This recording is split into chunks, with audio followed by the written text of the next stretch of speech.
Now, incredible story this. The Times, in the Times today, apparently convicted rapists and burglars could be spared jail from next week after judges were told that the country's prisons are full. Crown Court judges have been ordered to delay sentencing hearings as prisons are bursting at the seams. Joining me to talk about this and some of today's other big stories is former Conservative advisor and commentator Leon Emirali.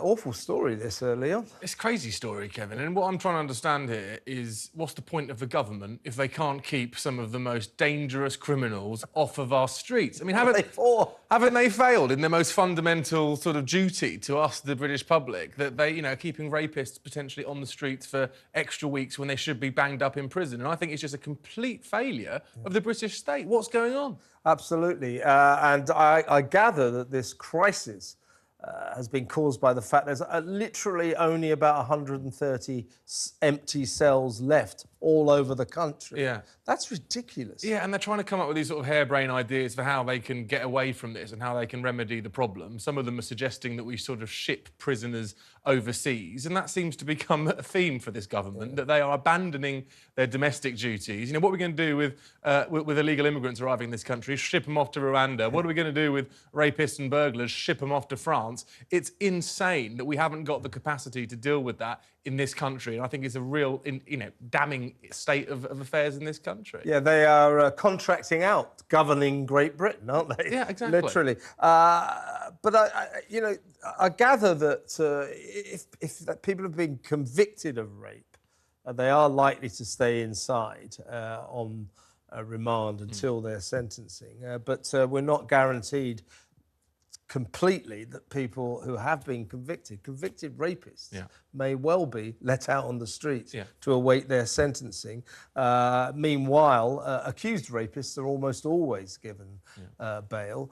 So all in all, no wonder people, and if you add to that the fact that our conviction rate, our successful prosecution rate on rape is less than 2%. All in all, this is a bad situation for the women of this country. I think it's a terrible situation for the women in this country. And what I have to ask is, where is the deterrent now for those criminals? And this isn't sort of petty crime. These are huge crimes, whether it is rape or whether it's burglary that's being discussed. And I just think, well, why, if you're in that situation to commit those crimes, why are you sort of suddenly now seeing that you might even be spared the greatest sort of comeuppance for doing that? So I just see this as a sort of carte blanche now for those criminals to go out and do what they want. And if I was in that situation, whether it was as a woman, whether it was as someone who's been a victim of rape or someone who's been burgled, I would be utterly appalled that we haven't got the capacity to lock these criminals up. And there are so many crimes now, Leon, that perpetrators know that they can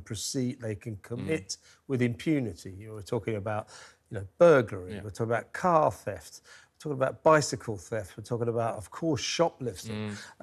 So once the criminal classes, if you like, get to know that there are all these offences that they will never be nicked for, the dial keeps going up. So you start off with car theft and shoplifting. Before you know where you are, you're talking about rape. Yeah, and it should be the case that you commit your sort of petty crime as a teenager and you get such a hard slap on the wrists that you don't then go and progress to greater crimes, as it were. In this country, I feel like we're in a situation where you commit your petty crime, you get away with it, you progress to something that's more serious, you get away with it, and exactly as you say, before you know it, you're then talking about rape, burglary, and who knows what else. So I think we are in a situation where the deterrent for criminals doesn't exist, and that is not a good look if you're the Conservative Party. The party of law and order. The party of law and order, and you're trying to tell the country that actually, we'll keep you safe, don't worry about us. Well, you're looking at these figures and saying you can't even put criminals in jail. You can't even process their legal claims. So I just find this disgraceful, and I do genuinely think the government has failed in its fundamental duty to keep us safe. I've got two words for Rishi Sunak and indeed the Home Secretary Suella Braverman: zero and tolerance. Look at these kids walking the streets with these zombie knives. They're like swords or machetes. That poor girl a couple of weeks ago in Croydon stabbed to death with a machete. But another kid accused of doing it. Now, kids are walking around the streets, particularly of London, with these, and if they get caught with them, they basically say, "Oh, you're very naughty. You shouldn't really have that knife. It's very bad. Yeah. What I think we should do is bang them up for 5 years. That'll get the message through. That's what both Rishi and Suella should be thinking about. They're the party of law and order. Start acting like it. I haven't got the room, Kevin, to bang them up for 5 years because the prisons are at breaking point. That's the problem, isn't it? I forgot about that. You can't even implement that type of policy that we need. That's it, though, isn't it? So build more prisons, for God's sake. Let's move on. Now, Keir Starmer's given an exclusive interview to talkTV's political editor, Peter Cardwell, in which you would have noticed, Leon, as a politico, that the big glaring omission in his keynote speech up at the Labour Party conference in Liverpool, he never even mentioned the migrant crisis. I would suggest that is because he doesn't have any solutions, just like Rishi and Suella don't. However, Starmer said he had a plan to stop the migrant boats, and he would get our sovereign borders back into order, and also he would solve this crisis. Didn't actually say how. No, it's very Keir Starmer, isn't it? It's sort of Starmer's playbook. I'm going to solve the crisis. How are you going to do that? Don't know. Don't know. Not sure. Yeah, and I think this is the problem with Starmer. I thought he actually gave a decent speech, and I think that he did sort of allay some of the fears that the public might have about voting for Labour. But as you say, Kevin, that omission, not talking about illegal migration, and all he did in that interview was talk about why it's wrong, why it's bad. Well, let's watch him obfuscate. Take it away, Keir Starmer. Strong action needs to be taken. This is a deep cause for concern. Nobody should be crossing the channel in those boats. I think the first thing we have to do is take back control of our borders. I think the government's lost control of the borders. I would want to start this straight away, and that's why I was over with Europol, which is where there's coordinated police action, just the other month, talking about security and how quickly we could set up these operations. We have to break the gangs that are running this vile trade. And, you know, this is where the failure of the government has been at its most extreme, because it's lost control of the borders.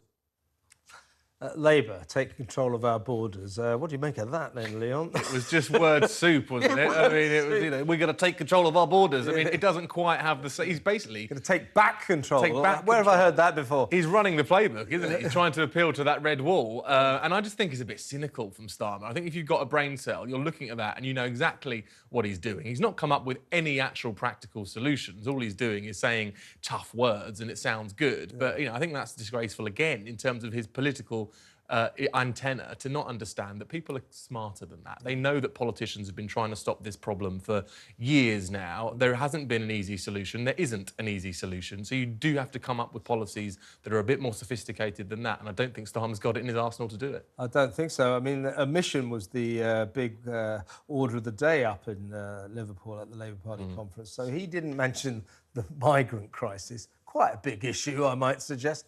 And in her keynote speech, the Shadow Chancellor, Rachel Reeves, never once mentioned the word inflation. Yeah. Why not? Because actually, Rishi, of his 5 pledges, that most of which he'll never manage to honour, particularly the migrant crisis, I'll stop the boats. Remember that on the front of the lectern? How's that going for you then, Rishi? Not that well, I might suggest. However, he did say he'd halve inflation by Christmas. And he's on course to do that. I mean, not say he's on course. The country is on course to have half inflation by Christmas, and therefore Rachel Reeves didn't mention inflation. The Shadow Chancellor didn't mention inflation in her speech. Yeah. It's just a slick political operation. I mean, credit to Labour, they're looking quite slick. Yeah. But do not be fooled. This is sophistry in action, isn't it? I think it is. And I think actually when you look at the biggest economic issue facing this country, it is inflation, it is bills, it is the cost of living. And if you don't mention that in your speech as Shadow Chancellor, you have to question what exactly is your plan for the economy. But as you say, Kevin, Rishi Sunak will take credit for inflation beginning to fall. Nothing to do with him. I mean, it's the Bank of England ultimately that sets the interest rates. And what Rachel Reeves has said is she'll invest this huge amount of money in what they're calling the sort of the Green Recovery Act, or whatever the correct terminology they're using. I think it's about 28 billion. A huge amount of money. Now, there is an argument from some economists that could actually increase inflation. Jeremy Hunt says that's going to increase inflation. So the jury's out on whether or not her policies are actually going to work. Yeah, there's nothing costed by Labour. I mean, this housing programme, 1.5 million houses, not to be built on green fields, not to be built on brown fields, but something I've never heard of before, grey fields. How about that? It's word soup, as you said, Leon, and it's not costed. One of Labour's plans, by the way, is they will insulate 19 million British homes. Yeah. How much do you think that's going to cost?